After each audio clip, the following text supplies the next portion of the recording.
Pierce Brosnan wore the tuxedo of a man no mission could break.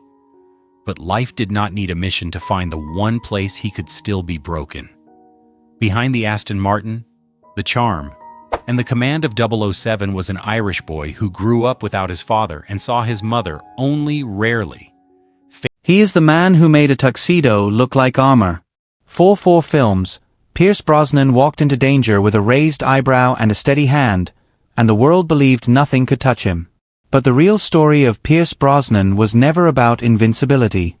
It is about a boy who learned to survive distance, a husband who learned to sit beside illness, and a father who has now buried a wife and a daughter to the same disease. At 73, with a full career still in front of him, Brosnan carries a private history that few actors in Hollywood have ever had to live through twice. Before there was 007, there was a small boy in County Meath, Ireland, waiting for his mother to come home. Pierce Brendan Brosnan was born on May 16, 1953, in Drogheda, and spent his early childhood in Navan. His father left the family when Pierce was an infant, and by the time he was 4 years old, his mother had moved to London to train as a nurse, sending money home and visiting when her work allowed. 4 years, young Pierce lived with relatives, grandparents, an aunt, an uncle, and later boarded with a family friend. The addresses changed more than a child should have to get used to, but Brosnan has spoken warmly of those years rather than bitterly. He found steadiness in the people around him, not in any one house. It was a childhood built on love delivered in installments, a mother's visits, a grandfather's hand to hold, small kindnesses that had to stretch across long absences.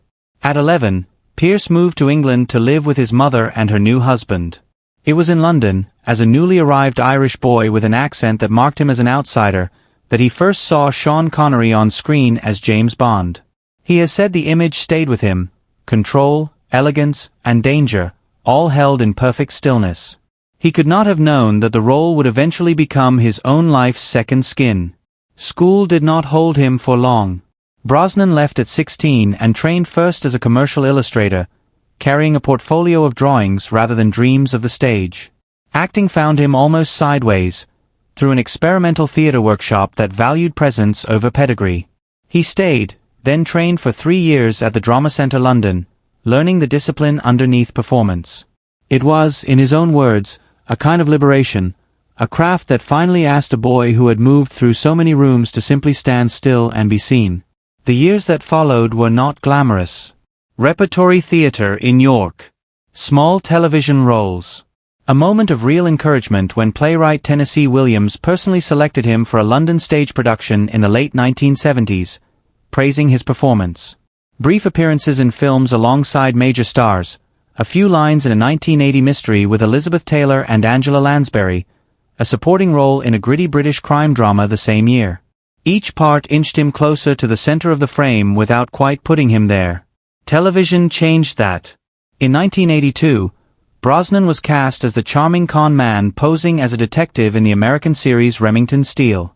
It gave him 5 seasons of visibility, a Golden Globe nomination, and, almost inevitably, comparisons to a certain British spy. Audiences began imagining him as Bond before the role was ever offered to him. Then, in 1986, it nearly was. Remington Steele had just been cancelled, and Brosnan was approached to take over as 007. But his old contract gave the network a window to revive the series, and at the last possible moment, it did. The Bond role went to Timothy Dalton instead. Brosnan has described the disappointment plainly: a real blow, absorbed and then set aside so he could keep working. He spent the next 8 years proving that a missed role would not define him. A cold, tense turn opposite Michael Caine in a Cold War thriller. A warm, comic performance in Mrs. Doubtfire alongside Robin Williams and Sally Field. Range, not just charm.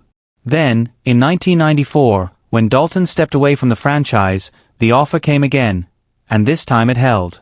Brosnan was introduced to the world as the 5th James Bond.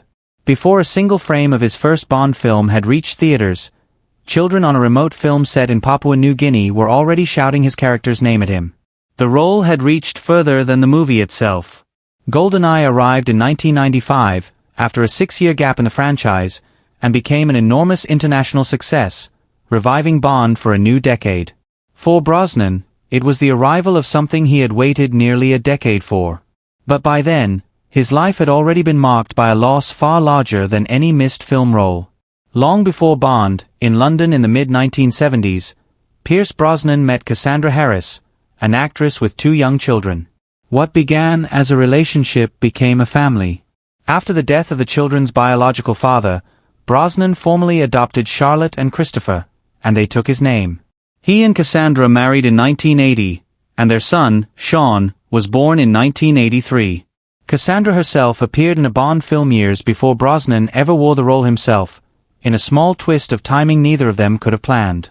In 1987, while the family was abroad for a film shoot, Cassandra fell ill. Doctors in London diagnosed ovarian cancer. What followed was years of surgeries and chemotherapy, met with a determination that Brosnan later said shaped him as much as any role ever did.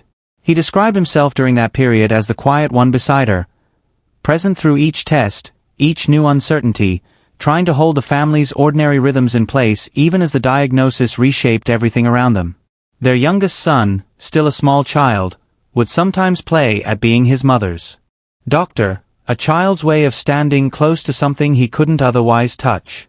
Cassandra Harris died in December 1991, at the age of 43, one day after what would have been the couple's 11th wedding anniversary. Brosnan was at her side. He has spoken since about the guilt of never having asked her, in all those years of treatment, whether she was afraid. Her strength, he said, had simply seemed too complete to question. In the aftermath, he sought counseling for himself and for his young son, let his children see him grieve openly, and tried to build a working life that let him come home most nights. Bond, when it finally arrived for him a few years later, arrived into a life that had already been tested in ways far heavier than any franchise could ask of a man. If Cassandra's death was the wound Brosnan carried into fame, his daughter Charlotte's death was the one that returned to it decades later, and reopened it in almost the same shape. Charlotte Brosnan grew up to build a life of her own, a long-time partner, 2 children, a home full of the ordinary noise Brosnan himself had rarely had as a boy. Then, nearly 20 years after watching the same disease take her mother, Charlotte was diagnosed with ovarian cancer herself.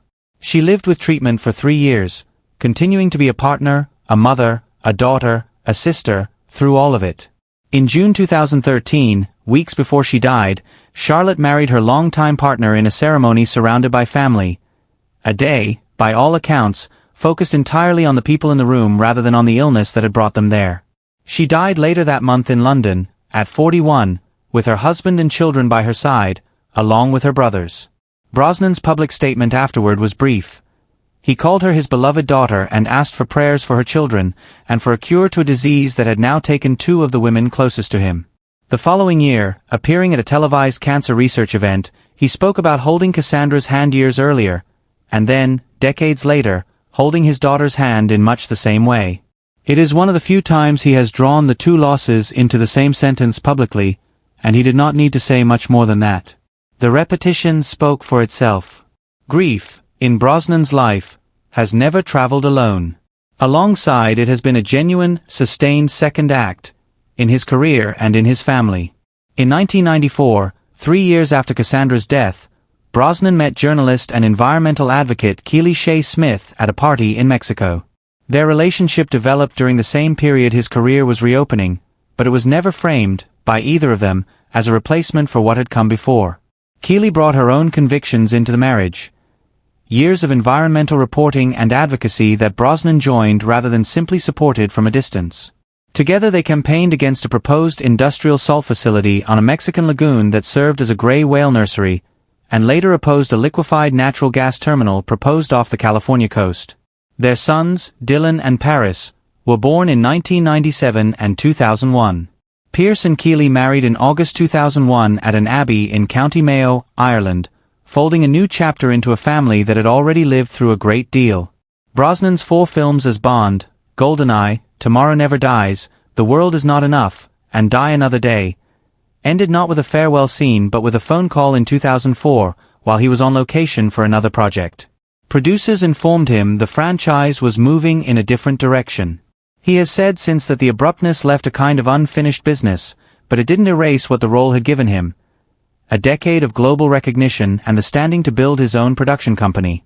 What came after showed an actor willing to work against the polished Bond had built around him, a bruised, unstable killer in The Matador, which earned him a Golden Globe nomination, a warm, comic supporting role in Mamma Mia. Later, a return to espionage on his own terms in The November Man. His relationship with his adopted son, Christopher, has been quieter and harder to sum up neatly. Christopher, who studied filmmaking and worked behind the camera on several of his father's productions, was 19 when his mother died. In the years that followed, he faced serious struggles with substance dependency, struggles that, by Brosnan's own account, the family tried repeatedly to help with, and that ultimately required a boundary Brosnan felt he had to set for both their sakes. He has spoken of holding on to the hope that his son would find his way back, without pretending that hope alone could force recovery. In a Father's Day message in 2022, he named Christopher alongside his other sons as one of the people he loved without qualification. In late 2025, father and son were photographed together at a family dinner in London. Not proof that every difficulty between them has been resolved, but a sign, at least, that the door between them was never fully closed. Since 2001, Brosnan has served as a UNICEF Ireland ambassador. After losing both Cassandra and Charlotte to ovarian cancer, he and Keeley helped fund research into the disease, turning a private family history into a public cause. Now in his 70s, he shows no real sign of slowing down. Recent years have found him back on set for the crime series Mobland, appearing in the Thursday Murder Club, and continuing the painting practice he has kept up quietly since his earliest days as an illustrator. Those who know him describe a man still restless for work, even as those closest to him have occasionally wished he would rest a little more. What makes Pierce Brosnan's story remarkable isn't that he survived fame, or even that he built one of the most recognizable careers in modern film. It's that he built a